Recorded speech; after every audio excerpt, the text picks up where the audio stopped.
Hello, everyone. Thank you for joining us today. Really glad to be here with you on our webinar, Taking a Disciplined and Rigorous Approach to Managing IT Risks. Welcome. My name is Jing-Sung Zhao, and I am with Hyperproof, and I'm your host today. We'll get started just in a moment, but before we do, I just want to say a couple of reminders. First, this webinar is being recorded, so you will be able to access it with the same link you used to register. As soon as it's over, it will become on demand for your viewing in the future. Second, we'd love to hear your questions. We have time reserved at the end for live Q&A with our speakers. So if you have any questions, please just type them into the question box and we'll have time at the end. With that, let's get started. So we have a three-part agenda today. The first part is our first speaker, Matt, will be talking about why taking a more rigorous risk management approach is necessary in today's landscape. Then our second speaker, Aiden, will share a little bit more practical steps on how your organization can make a shift to a more rigorous approach. And we'll also have time for live Q&A. With that, I'm thrilled to introduce our speakers, Matt and Aiden.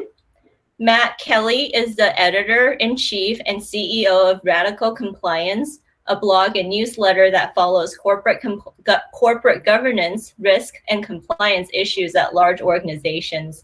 It includes the Compliance Job Report, a weekly update on compliance professionals moving around the industry. Matt speaks frequently on compliance, governance, and risk topics. Welcome, Matt. Hello, JC. I'm happy to be here. The second speaker is Aiden Collins. Aiden is the head of professional services at Hyperproof, a compliance operations software company based in Seattle, Washington. Aiden Collins, in this role, Aiden works with organizations to operationalize the complex requirements of a range of compliance frameworks, including those from NIST and ISO. Aiden has built and led professional service teams at organizations including Deloitte, PwC, and Bain, and he has over 30 years of experience in all aspects of security risk management, compliance, and IT assurance, and has helped orgs across a range of industries improve the effectiveness and efficiency of their business processes and risk management functions. Welcome, Aiden. Thanks, Jesse. Thanks, Matt. Glad to be here. Matt, I'll turn it to you. Sure. Thank you very much. And thank you for everybody who is joining us today. So I wanted to talk for maybe about 20 minutes or so here and to just begin by asking the fundamental question, why is rigorous risk management necessary? Or maybe more precisely, why is paying attention to regulatory compliance no longer sufficient? What circumstances are changing for corporations that the traditional emphasis on regulatory compliance is never going to go away, but that's no longer enough? Because compliance officers will need to make the business case for taking this new approach to cybersecurity and compliance. And that begins with understanding the larger environment around your organization. So the short answer is that there are a huge number of circumstances that are changing for corporations today, and that leaves businesses much more exposed to risk. You can see a summary of my points there on your screen. But fundamentally, what's happening is that numerous sweeping trends in the world, globalization of trade, digital transformation of business processes, advances in communication technology, the rise of social media, all that other fun stuff. Those trends are making businesses more interdependent on other businesses, and therefore you wind up subject or exposed to more regulatory and operational risks. A great example of what I mean here is the rise of cloud computing. It's a wonderful technology. It's cheap to use. It's easy to implement. Sounds great. Businesses would be remiss if they weren't looking to embrace cloud computing. And I know the vast majority of them now generally do. At the same time, cloud computing suddenly puts many more third parties into your extended enterprise and your supply chain. And those third parties are becoming more mission critical to your business. And they expose you to more regulatory compliance from more jurisdictions around the world. So that's just one example of a large external force, the rise of cloud computing, and it suddenly exposes you to more risk, and that makes your risk management capabilities more important to success. The riskier the world is, the better you have to be at risk management. Those capabilities become more crucial because these new risks keep sprouting up like weeds. Now, I do have a more tangible example of what I mean there, and I can get into it in a moment. But before we delve into that, Aidan, I was just curious if you had any thoughts about the big picture of the forces at work here. What do you think? Absolutely. Thanks, Matt. And that's great context. So with increasing complexity, with increasing just velocity and pace of change around all the world in which we're operating, then the premium on rigor gets higher, right? There's too many things that can go wrong. There's too much variability. And part, honestly, of the driving force behind the work that we do at Hyperproof is to help bring some of that rigor to the operations around managing these risks and managing the approaches we take to them. So I think that context nicely sets up, Matt, what we'll talk about in a little while, what we've seen through the research we've done on our IT compliance survey, really what the outcomes of rigorous versus less rigorous IT management yield, and how that really sets the stage for the kind of approach that we want to have going forward. So I would just echo everything that you said there, Matt. Sure. And by the way, for anybody looking at this slide who's curious, The Quake is a Norwegian disaster movie. It's pretty good. Not as good as the prequel, The Wave, which I would recommend, and I think that's on Netflix. But just demonstrates the point of all the disasters that could befall you. So now, the more specific example I had wanted to talk about was, I suspect you knew this was coming, the pandemic. We all know the basic contours of the story here, that the pandemic arrived with very sudden, very ferocious force in March 2020, and corporations all had the immediate response: everybody work from home, if you can, as many as you can, as long as you can. And with that decision to work from home, suddenly your company's risk profile changed. Now, we can see all of the risks that changed. They're on your screen there. Security risks, compliance risk, vendor risk, and I'm sure you can think of others yourself. Some of those risks might have been existing risks that you always have had, that suddenly they changed in their severity or their importance. Other of the risks might have been entirely new risks that you'd never had to encounter at your firm before, but suddenly, boom, there they are. But understand the dynamic that's really going on here is that the pandemic emerged. So the organization changed its operational procedures to respond to a new public health risk. And to be clear, sending people home was absolutely the correct step to take. Coronavirus is a terrible public health risk. So we did the right thing. But that emergent operational risk in our responses to it, suddenly they spawn a whole lot of other compliance and security risks. And your ability to assess and respond to the new things, or let me put it this way, the ability to connect changes in operational risk to changes in your compliance risk. That's where a lot of companies came up short, especially in the first part of 2020, as we were all getting acclimated to this new way of life and work. So what we need today is a much more comprehensive, integrated approach to risk management, because so many risks that previously might have unfolded over a longer time horizon or happened in separate silos of the business, now suddenly they all overlap and they intrude on each other and they unfold much more quickly. So that is really, again, like I said, is driving up the importance of good risk management capability. And that includes being able to see this thing over here has happened, so that's going to have these follow-on consequences. And we need to understand that and know how to respond to them as well, because they're going to be right on top of us as soon as we make this change. So, Aidan, what do you think here about what I'm laying out so far? Yeah, Matt, I was just going to pick up on that theme. I think never to be one to not see a silver lining where it's at all possible. And if there's one here, I think it has demonstrated that, to your point, Matt, we may have gotten a slow start because we truly, this was a shocking event. But as we worked through it, we discovered some agility. We discovered the ability to be able to flex around workplace location, to flex around infrastructure. And I think that's a theme that we should carry forward as we continue to look at, as Matt describes, that network of risks and the tentacles that spread out from one to others. Then understanding that we demonstrated some capability to be agile should give us confidence that as we look at these going forward, we should be able to see that and recognize that that's the kind of, those are the kind of sequences we want to take more of and do more of and be more aware of. So I want to take some confidence from what we did, how we reacted, and how we got better at it, and then build that into our future flexibility and thinking as we mature in our abilities and get more rigorous in our abilities around risk management. Mm-hmm. So now let me move on and let's consider all of the practical costs and consequences for poor risk management, because there are a lot. The consequences go well beyond what everybody first thinks of, which are all the big fines and the monetary penalties from regulators that they get the headlines. There are significant consequence, but there's much more to the total consequence than just that.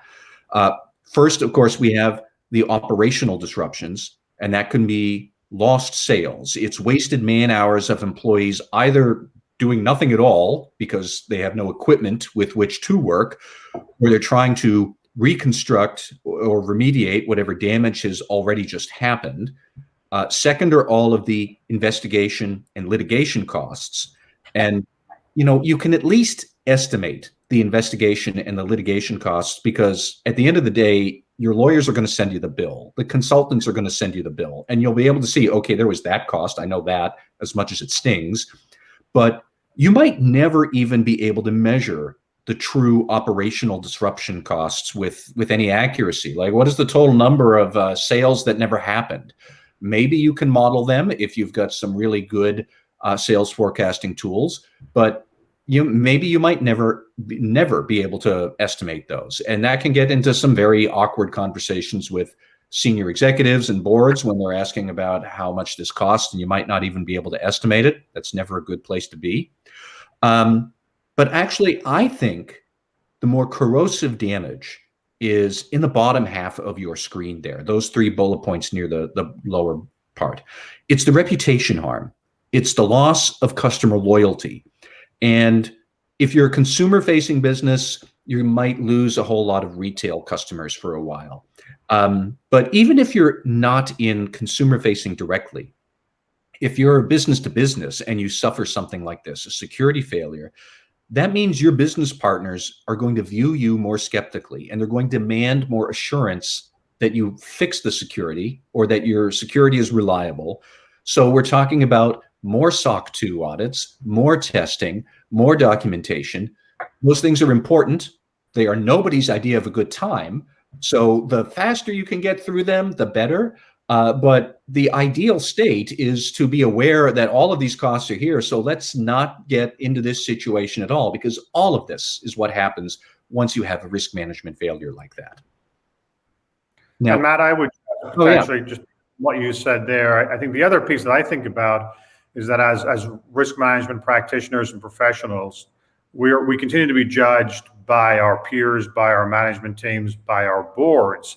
And we exist in a world where we compete for resources across the enterprise. And the bar is higher now. The bar is with greater understanding on the part of our peers, just their broader and greater involvement in technology, than they have our expectations on us. And so I'm going to always argue and push for our profession getting better at doing this, getting more rigorous, getting more defensible, so that when we do compete for resources across the other parts of the organization, we can stand proud and we can justify and explain and be clear around why the valuable work that we're doing around prevention and detection is critically important to the success of the organization. So that, as professionals, as executives, as we work internally in the organization, I think it's incumbent upon us to get better at showing what we're doing and how well we're doing it. I couldn't agree more. And so now when you start to perceive all of these issues related to cybersecurity compliance and failures that happen, when you perceive all of these issues that way as events that harm the business, period, then it becomes clear that a compliance-focused approach to cybersecurity isn't enough. You could easily be in full compliance with regulatory standards and still have enormous operational risks related to cybersecurity. And the way I look at the issue is to frame it as what a compliance-focused approach overlooks. First off, you're overlooking emerging risks because regulations won't necessarily address those emerging issues. Especially around data privacy and cybersecurity, data integrity. They are enormously sensitive and consequential things when they happen, but data privacy laws and data privacy regulations take a long time to come to fruition. So there are going to be plenty of laws out there, plenty of regulations that don't anticipate the new ways that technology might create pitfalls for you. And suddenly you're going to fall into them, even though you're in compliance with standards that didn't match the external risks. You'll present the board with a report about regulatory compliance when that is not what the board worries about. The board worries about the success of the business. It worries about things at a larger scale. And if you wind up briefing them on all of the SOC 2 audits or all of the ways that the access controls may or may not have performed well under the recent testing, that might be suitable for a deep dive on a risk committee that specifically wants to talk about it. But if you're presenting to the board, first and foremost, what do they want to know? Are we in a good position that we can execute on our strategic objectives? And that's it. So if your compliance program is just focusing on the regulations, it's really disconnected from the organization's strategic objectives. And then disaster happens. And then you get the worst question of all, which is, why were we not prepared for this? Aidan, let me circle back and get some color from you on this point, because I don't know whether you have had to ask that question or been asked that question, but I assume that those were not comfortable conversations anytime they've come up in your past. I was hoping you wouldn't bring that up, Matt, but thank you. So yes, and I've been on both sides. As a consultant, I've been on the side of presenting with clients where we had done work and we didn't catch some things, didn't see some things, and having sat on a couple of boards and been on audit committees on the other side of the table, I've asked those questions. And I think, Matt, you made a really good point about typical board reporting around compliance is a bunch of stuff. And yeah, there's a level of comfort associated with it that says, yes, we're meeting the requirements of whatever programs we're required to meet. And that does provide some level of comfort. But to your point, Matt, that kind of goes out the window when something happens.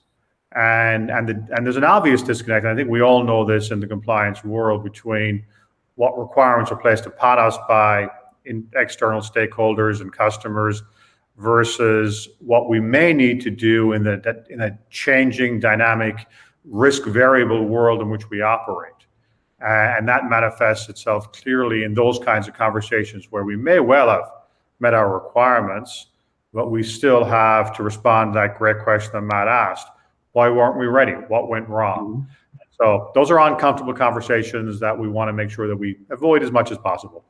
And so now I also wanted to just talk through an example that is right from the headlines, happened just a few days ago. So it's not even in our slide materials, but some of you listening may have heard about this case of the water district in Pinellas County, Florida, which on February 5th was victim of a hacking attack where the hackers used a remote access system that the district had recently installed. And a hacker exploited some vulnerability in that remote access system to gain remote access to the water district and changed the controls to jack up the amount of lye that goes through the water pipes to poisonous levels. I did not know this until I read it, but a small amount of lye is actually a very good cleaning agent and it's not dangerous to humans. But this hacker had turned it up from 100 parts per whatever per zillion or million to 11,100, an increase of 111-fold. And at that point, the lie is deadly to humans.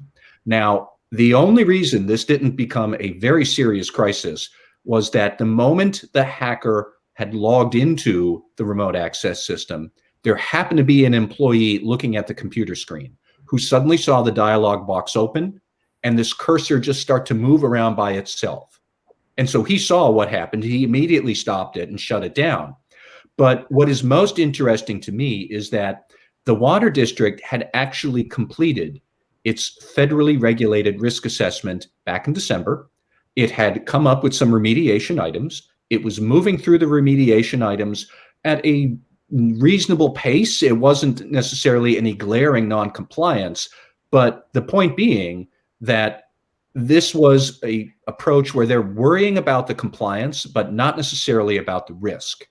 And if it had not been for the sheer luck that an employee was looking at the computer screen the moment some hacker tried to pull this stunt, if that employee had not been there, we don't know what might have happened. We don't know how long the lie would have been pumping into the water supply. But it just goes to show that the cybersecurity standards for water districts are very lax compared to, say, the electrical grid. And so you can wind up obeying the standards, you're in compliance, and yet you still have these huge operational risks. And at that point, if disaster strikes, does anybody think anybody would have cared that someone said, but we were in regulatory compliance, so we're good? That is never going to be the acceptable answer. We all know that. And that's the sort of example that you can see where suddenly it's the risk management approach that matters, because who cares that you were in compliance with a standard that wasn't fit for the risk? And Aidan, I don't know if you had any other thoughts, but that really it was a jarring example right from the headlines. It's a great, and as you said, Matt, it's a scary example because we did come close there. The one point I'll add just to reinforce what you said is we had done some work recently with Dylan Gilbert over at NIST, and he uses this great term of compliance plus. Mm-hmm. And it's ironic and interesting that somebody from a standards organization like NIST, Dylan, will say that what we do is something. And it's a very important element of how we think about risk. But it's not just compliance, it's compliance plus. And the idea of the regulatory compliance that you're talking about, that really should be the outcome and the result of our good practice. It shouldn't be the target that we're shooting at. And so I think the example of that water district is chilling, but a good one to keep in mind as we think about how we look at the work that we're doing and the work that we should be doing. Yeah. So now moving on, we have this slide here shows some statistics on exactly how many businesses are taking a risk approach to cybersecurity. And as you can see, if you squint, it's not really a lot. Only about 15 to 18% are way out on the maturity curve. That's on the right side of your screen there, the small bar, where they address all of their risks, whether those risks are compliance related or not. Half are still in the compliance-focused camp. They're way over on the left. And about 1/3 are in some transitory phase where they can certainly see the sense in focusing on risk, but they haven't made the full migration yet. And Aidan, I don't know if you have a hot take on these numbers either, but I mean, we can see that, it could be worse, but it could be a lot better. No, I think you described it well, Matt. And as we talk to the organizations with which we work, that first bar is really a legacy of a compliance focus that's largely been silo driven. We have various compliance frameworks that are often stood up in different parts of the organization or by different stakeholders within the organization, all intent on doing a good job, all well motivated. But where we end up with is to the theme that you've started off with, Matt, around we end up with that focus on compliance, which becomes the driving focus rather than an element of what we're trying to do. Mm-hmm. And so that silo approach gets us to here. And as Matt, you and I will share going forward a little bit, you'll see some of the consequences of that and how that leads us to some of the undesirable outcomes that we want to try to grow out of. Yeah. And so just a couple of more slides here before I wrap it up and turn it over to Aidan. This lays out the path that I think you would logically take to adopt a more risk management approach. First, start with the strategic objectives of the firm. And I know compliance is one of those objectives, but you really need to understand the business operation objectives. Is it fast growth through a mobile workforce? Is it going to be reliance on cloud vendors so you can cut the costs and reduce the real estate footprint of the firm and all of that other stuff? Is there going to be any embracing of new technologies like Bitcoin or the Internet of Things? And once you know that, then you can work on identifying the security risks to those objectives. That's going to involve a lot of risk registers and frameworks, and I'll let Aidan speak to those issues in more detail.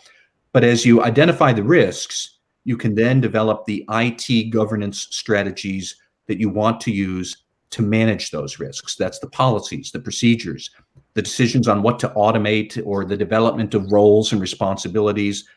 That should all arise from how you want to use IT to drive the business.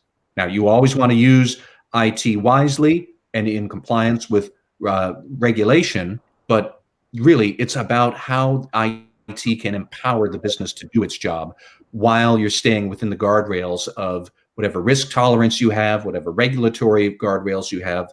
So that's what we need to think of. I have one more slide that I'll talk about here. Actually, apparently I have two more slides. These just show some of the benefits from this risk management approach. As you could see here, a risk management approach is going to lead to fewer instances of compliance failures. And that would be the, I guess, the orangey flesh-colored bar way over on the right there, 40%. And if you think about it for a minute, this makes sense because like we said with our pandemic example earlier, emergent risks spawn compliance risks. So if you keep emergent risks in check, and if you keep them as the sort of the fixed point that you have to worry about, and you can worry about those, you stand a much better chance at managing the compliance risks too. I'm never going to say that your compliance risks go away. They will never go away, but they get much easier to manage if you're taking a broader approach to risk management generally. And then my last slide here is more than that, taking a compliance-based approach leaves your team saddled with more administrative work. Those companies using a compliance approach said roughly half of their time, like half, that's spent on administrative issues. The risk management folks, they were only saying that about 39% of our time is spent on the administrative issues. And when you think about what that means, your struggles with tight budgets, your struggles to find skilled workers who want challenging assignments, and people needed to focus on what makes the business succeed, all really practical things that a compliance officer can't ignore. That is a stark difference. If you're stuck spending half of your time on administrative issues, that's going to suddenly all of those things I just mentioned, the tight budgets, the difficult staffing issues and whatnot, that becomes much more painful. And so the better you can embrace a risk management approach, the more you're going to free up your resources to do more substantive work to help the business. And then suddenly everybody's going to love you. The board will think this is great. The reports suddenly get much more interesting and Shangri-La ensues. And that's really what we're looking for here. So now, Aidan, that's my piece, and I think I was going to change it over to you here. So I'll let you drive from here forward. Great, thanks, Matt, and thanks for that framing. And I like your description of Shangri-La. So I want to talk a little bit about how do we get to that Shangri-La that Matt describes. And really, the context for that is the two attributes that Matt talked about in terms of essentially building the case for more rigorous IT risk management.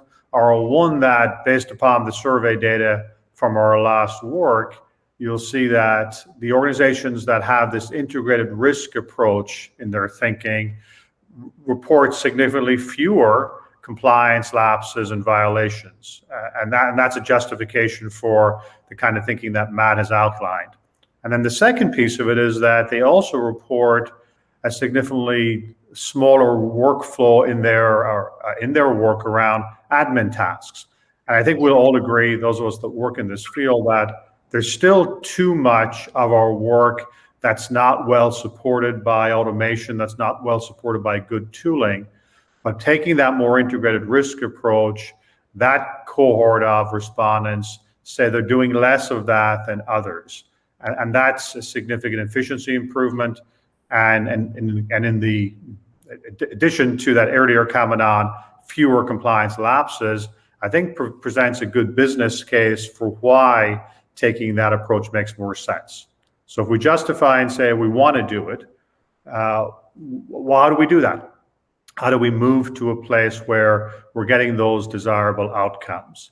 And that's where some of the practices that we want to talk about, some of the responses from our survey, I think will provide more clarity there.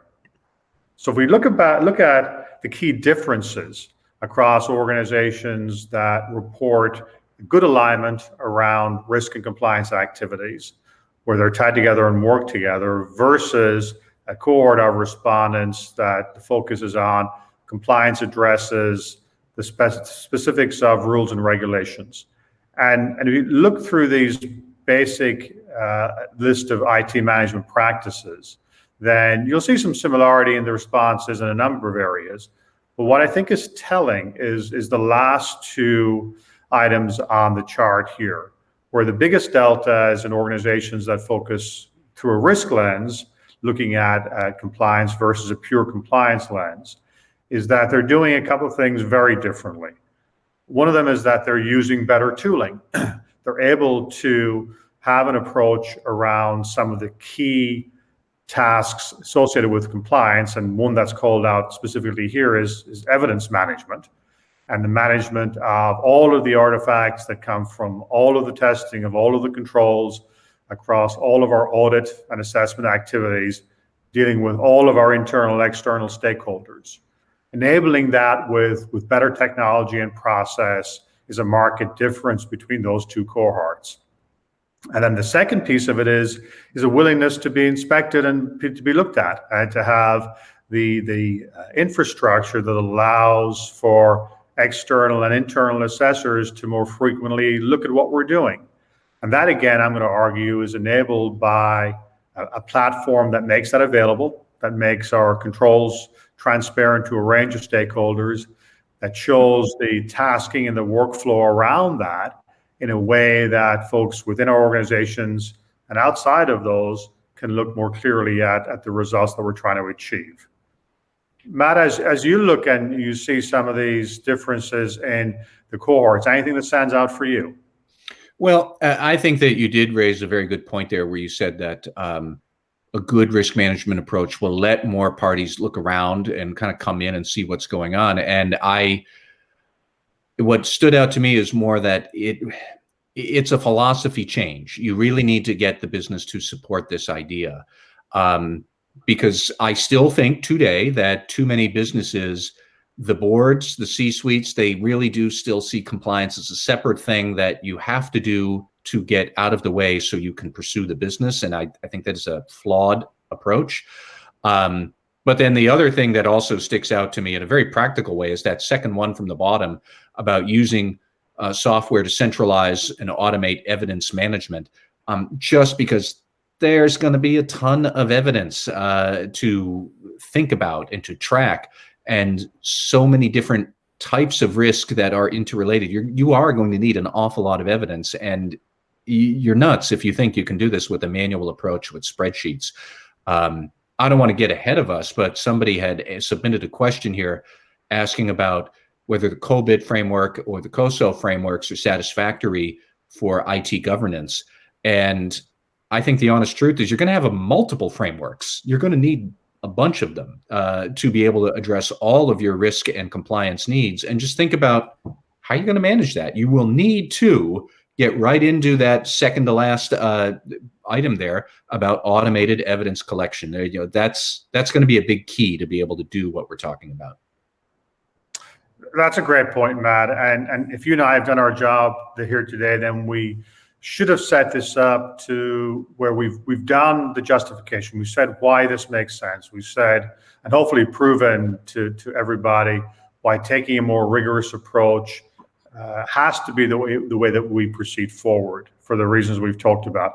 And just to what you said there, lastly, Matt, around evidence management, before I got involved in some of the practicalities of the work that we're doing at Hyperproof, I don't know that I had a full appreciation for the complexities and just the work associated with managing all that evidence, and not only the work that's imposed upon folks in compliance and risk management roles, but also what it means for others in the organization, the audit fatigue that they suffer from.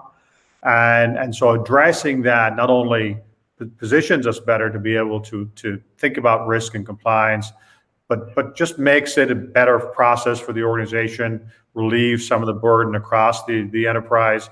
And so the more that we can do to automate, support that, the better we'll be. So then as we move to the rationale of why we should do this, so what does it mean? How do we actually do it? What does that look like? And we're going to run through a couple of guiding principles that we think are important to frame the transition from perhaps a less risk-informed approach to a more rigorous approach around compliance that's informed by a view of risk. And Matt, you alluded to this in a second ago around what's the governance layer? Where do we start? What drives our thinking?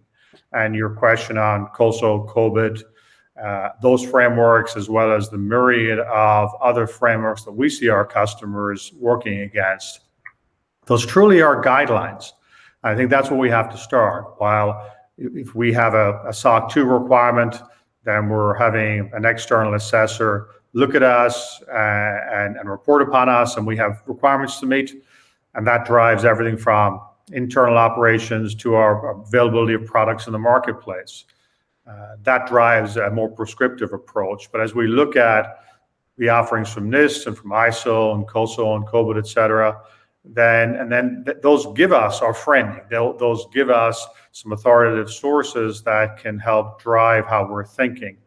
But Matt, as you and I were talking before we got started, we have to act as adults in this world.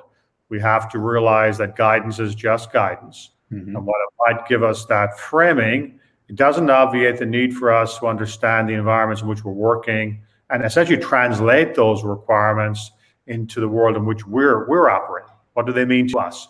I think, Matt, as you and I were saying earlier, that translation is important. And, I think that one of the key points here at the very beginning is the compliance officer going to be part of the senior management team where you do get to sit in on all of those deliberative councils to decide what the strategic objectives are? And I have no illusions that a CISO or a compliance officer doesn't necessarily get to say, we're going to do this rather than that. That's the CEO, that's the CFO, that's maybe other operating lines of business. But if you're not in that room and if you're answering to somebody else, you're always going to be one step behind. And I mean, I'm not going to name names here, but I can think of some very large companies where I know the CISO reports into the general counsel and is not necessarily part of the inner council of strategic deliberations until they're brought in to hear what's going on, and then they're sent back out like you briefed. And that is not the same as what we're talking about. If you really have a culture that wants to be risk aware, then you need to get the risk management leaders into all those meetings like on a regular basis. Now, everything else can flow from there and we can talk about that, but I always get stuck on that first. Do you have the right people in the room? And I think still too many companies do not. I think that's well stated, Matt. And I'd like to think that one of the outcomes of this more rigorous approach elevates that. It helps us earn our place at that table because we're a part of those conversations earlier than just being the reaction to something that hasn't worked. Mm-hmm. So if you think then about just applying good operations principles to the world in which we operate, one of those key principles is we have to know the work that we're doing and that work that needs to get done. Too oftentimes it feels like in our compliance and security and risk worlds that we're reactive. We're waiting for stuff to happen. Others define our agenda more than we do. And some of that is lack of good business process. Some of it's we're suffering from the tooling that we have to use. We're suffering from a lack of good technology support. We're suffering from a lack of good process. And so I'm going to argue that getting better at that, getting better at understanding what we have to do, getting better at the easy, not the easy to understand tasks of calendaring out our work, of making sure that we're scheduling over time the various requirements that are placed upon us. And then mapping out so that we can support that with technology is key. And Matt, you talked about, I said something as well about the burden of evidence collection and managing all of that. That truly is a significant burden, and that's lumpy through the year. And so the more that we can do to A, level that out, plan it, understand it, and B, get super efficient. And one of the ways, for instance, that we think about that at Hyperproof is we want to have an almost dogmatic approach that says every control that we have, we want to map that to multiple requirements, multiple frameworks if we're working with those, multiple risks to the extent that it's possible. Mm-hmm. And then very importantly, when we're testing that control, we're gathering evidence over time, we want to do that once. And so we want to put a burden on the organization that says, if somebody has to provide evidence, have them do it once, and then map that evidence to that control, potentially to multiple controls, and understand that schema so that we're getting as efficient as we possibly can as we build out our controls environment and connect that to the various risks that we have. Yeah.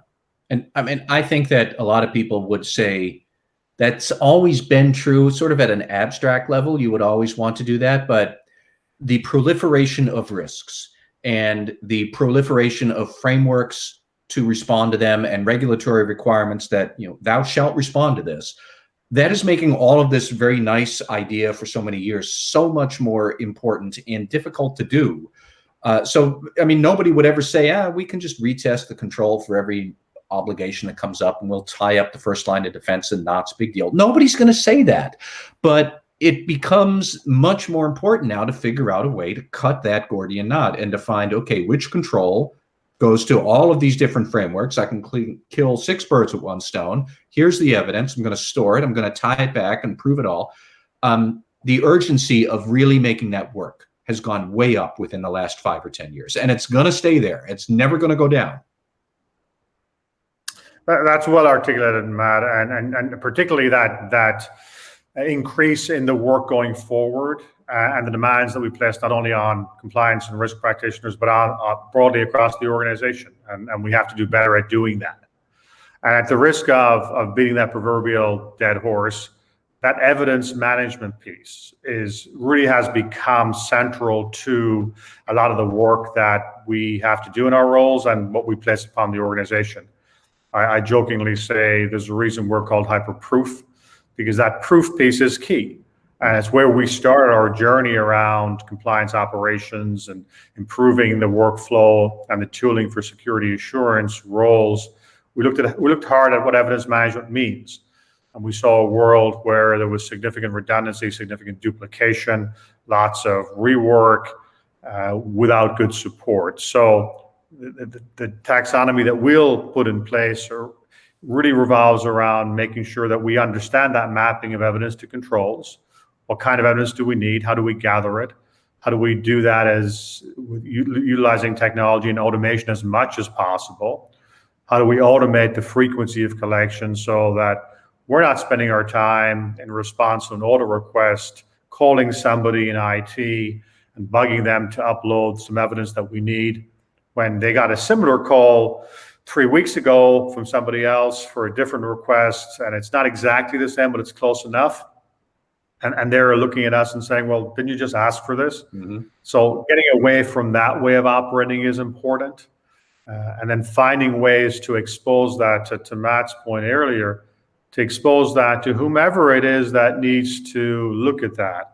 If we have 5 different audit firms doing SOC 2 or ISO assessor work, or we have some people looking internally from internal audit, whoever those constituencies and stakeholders are, our future world has to be where we can expose to them all they need, and then they can go off and do their work. And so setting that up, putting that in place is going to be a key job of work around reinforcing that disciplined approach to IT risk management that's supported by good operations processes. The 4th area that I'll touch on is, as we get more rigorous, is streamlining and getting more efficient. And we've talked about the evidence management challenge. There's a huge opportunity to introduce efficiencies there for both us and the rest of the organization.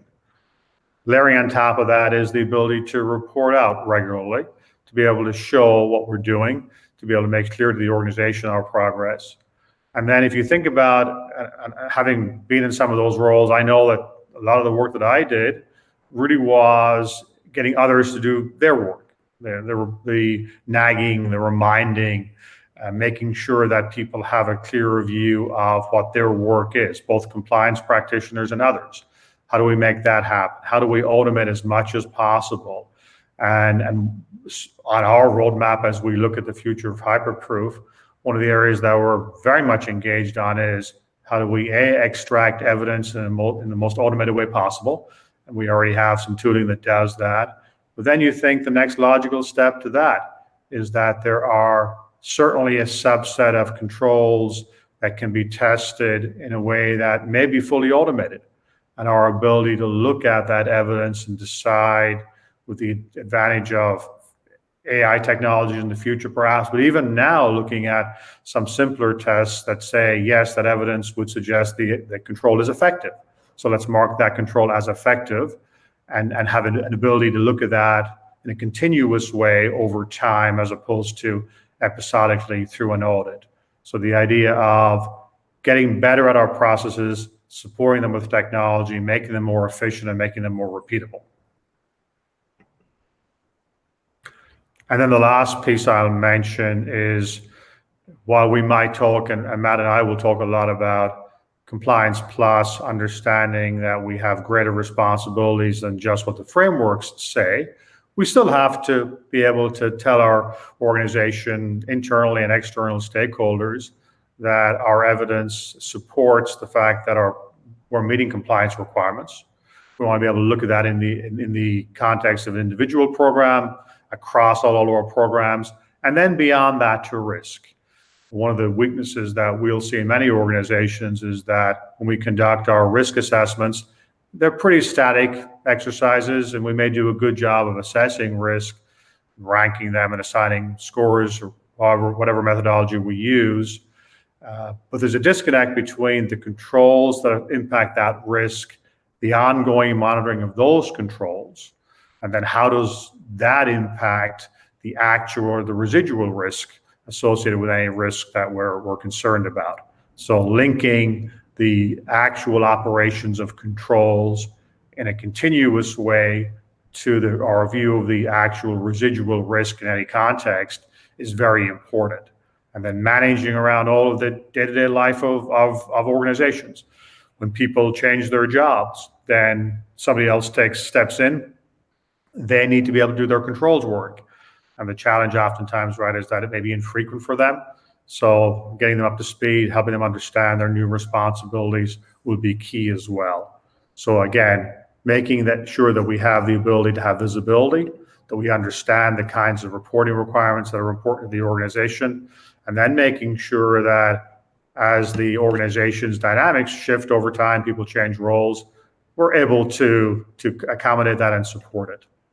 Aidan, if I could just holler out, I think that bottom bullet point there about knowing when a control owner has moved into a new role or moved on, really, if I could underline this and circle it in red, I would. I think the pandemic showed us, probably some organizations the hard way, how precarious that can be. But even absent some disaster leading to difficult times like the pandemic, you could look at any number of, say, organizations in the banking world where all they do is they merge, they reorganize, they acquire, they shed some jobs, they add others. And it's a very fluid dynamic on the personnel side. So while the pandemic has called that into sharp relief, it only called it into sharp relief. That challenge has been there for a long time, and it cannot be ignored. Because once you get things falling through the cracks, like we said before, that leads back to those awkward conversations with the board when a compliance failure eventually happens, and eventually it will. That's well stated, Matt. And organizations change, as Matt said, right? People change roles, they move on, and whereas we'd like to think in a world that their first thought in stepping into a new role is what should I do around controls. It never is. And so we have to make it easy for that to occur. We have to institutionalize knowledge so that it's easily transferred to new incumbents and roles. We have to get better at making sure that's beyond spreadsheets. And for many of us, it is spreadsheets. And so that's where really the focus of Hyperproof is. We think about, and maybe even dogmatically, we're going to argue that the world of security assurance, compliance, IT risk management, the way that we institutionalize that across our organizations needs a new approach. It needs compliance operations and the platform to support that. And as we think about what goes into that platform, what are the key attributes and functions that we need to provide as part of that operating platform for the doers within the world of risk management and compliance and security assurance, that's what our thinking is. And this just gives you a picture of how we think about those functions. We think about the platform, and that's what Hyperproof has and is building. So with that, JC, I'll hand back to you. Thank you. Let's take some questions. First question, can you address at a high level IT fraud risk? The boards and C-suite, how do we prevent or detect IT fraud risk? Aidan, do you want to take that first? Sure. Let me think. That's a great question. It's one that, having sat as a board member, anything that comes up with the word fraud in it immediately gets attention. And I think what we have to do there is recognize, first of all, that fraud is a complex topic. It is, and it's one that's going to stand out as we think about the controls that we put in place across the organization. So if I think about from the board standpoint, then my concern is going to be making sure that we understand that sort of set of circumstances, what has happened, and then tying it back to the kinds of risks that we're managing currently, or have those being called out, and then what are the associated controls. So I think about it from the perspective of a board member. It's getting confidence that we've thought about it and that we have put in place some of the controls that mitigate it. Matt, what do you see as you talk to the customers you work with? Well, one thing I think is worth thinking through is actually even defining what you mean by IT fraud risk, and then defining who would be in charge of that. If we're going to define it as, I don't know, people exploiting the IT system to commit fraud, well, they're really going to be stealing two types of things. They're going to be either stealing money or they're going to be stealing data. And who would be in charge of understanding normal business processes and business operations? And a lot of it with fraud is just being able to understand, here's what normal looks like for us, so that when we see the abnormal, we can immediately move to lock it down. And who would be the person in charge of that for your organization? I have heard some truly, I guess, innovative ideas about in financial firms where they even think about integrating cybersecurity and anti-money laundering compliance, because as one AML guy told me, the really big problem there isn't how the attacker got into your network, it's how you're going to keep them from getting out, because they're just going to take out information. Maybe it's information about the account number, or maybe it's an order to move actual funds out of your enterprise. But is that how you want to do it? But I would think much more like get a precise definition of what you mean by IT fraud risk, and then understand who is the most logical person in our organization to take responsibility for it. And then we could go from there about the mechanics of it. But I think the mechanics of how you present it, that's outside the boardroom. They just want to know it is taken care of. Thank you. We have a question about reporting structure. Who should the head of IT governance report into?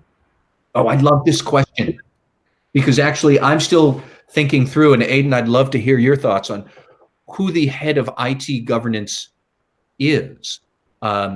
Because to a certain extent, you could argue not just that they report into the CISO, but maybe that they actually are the CISO, because increasingly, it's not necessarily going to matter what your IT asset is, like the physical hardware, that it's all going to be about who are your vendors, where is your data, what's the processes to keep it secure, whether you're using your phone or your tablet or a company laptop or whatever to access the data. That's almost going to become a secondary concern, is the IT part. It's more about the governance of the software and the data and the provisioning of access controls and whatnot. So I almost want to say it's not that the head of IT governance should report to the CISO. I think it is the CISO. But Aiden, that's why I said I love the question. I don't know if I'm right on that. What do you think? Yeah, no, I was looking at the question and thinking, and I appreciate how you approached it. I think, and you've kind of teased out something that's really important, right? If we think about risk to begin with, one of the key attributes of all of our risk assessment is what's the asset that we're worried about protecting. Yeah. So what's the asset that's important to the organization? And increasingly, to your point, Matt, where the asset is, what it looks like is less important than actually understanding it. Saying what are the important data assets to the organization, and as you said, Matt, it's less the infrastructure, it's less the hardware. It truly is the data assets that we have, and then how do we value those? Where are they? And then that leads to the next logical conversation is around what do we do with them? How do we protect them? How do we manage them? And your response was it should be the CISO is the head of IT governance. I can go one further and say, if I'm a CIO in an organization, increasingly my focus is around our data assets and the value of those and optimizing that value. And so in my head, I should be thinking a lot about where do I want to manage and govern those assets. Mm-hmm. And so I think the driving focus will come from somebody who's got a digital focus on the organization, digital officer or a CIO, and then framing that for somebody to put in place the right kinds of governance structures. I think logically that would flow to a CISO, and that should be a key part of that role. Yeah. Yeah, I would just add one more point, because I think you framed it really well. You said, what's the asset? Now, 25 years ago, we would have said, oh, the asset is our rack servers in the controlled environment down at the end of the hall. That is our asset. It's the most expensive equipment that we have. That's the asset we're protecting.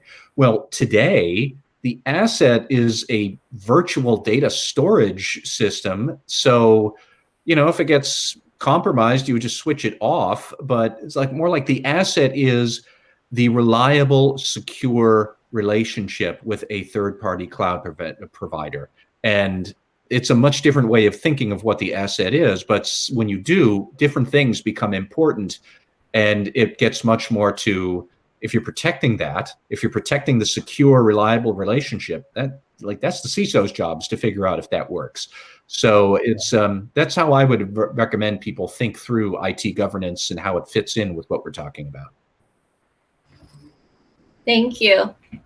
What frameworks do you suggest for cybersecurity? Aiden, do you want to take this one? Yeah, I'll take that one. Some frameworks better than none. And so I worry less about the specific framework than actually getting one and starting somewhere. We see many of our customers adopting NIST CSF as a way of maturing their capabilities in cybersecurity. We see organizations that have evolved their IT operations broadly using ISO, then logically adopting 27001.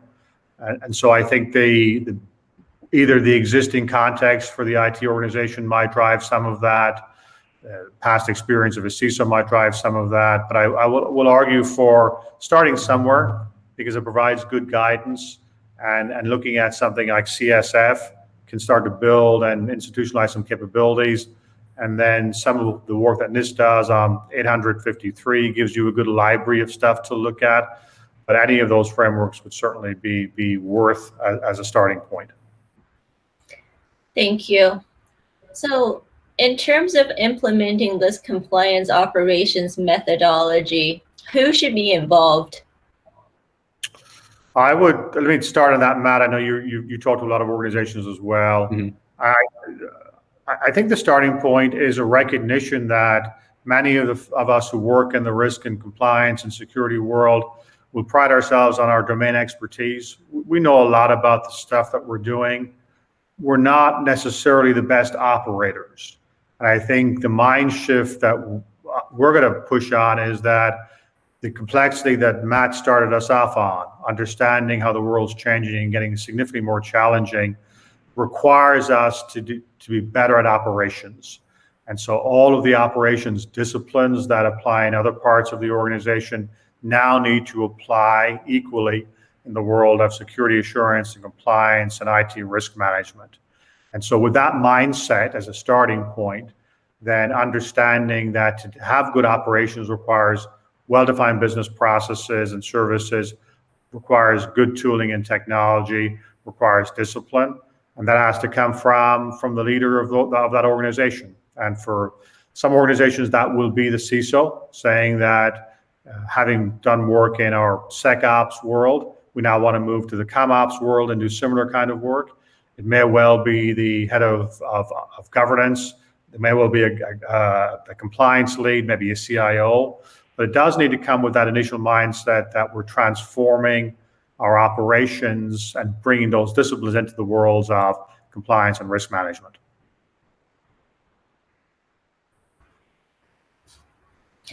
Great. Thank you. I think we're at time. So thank you everyone for being with us today. We hope this was relevant and provided you with some good ideas on how you can move forward in making your own practices more disciplined and rigorous. And with that, I'd like to thank you, Matt and Aiden, for just putting so much thought into this presentation and sharing your insights with us.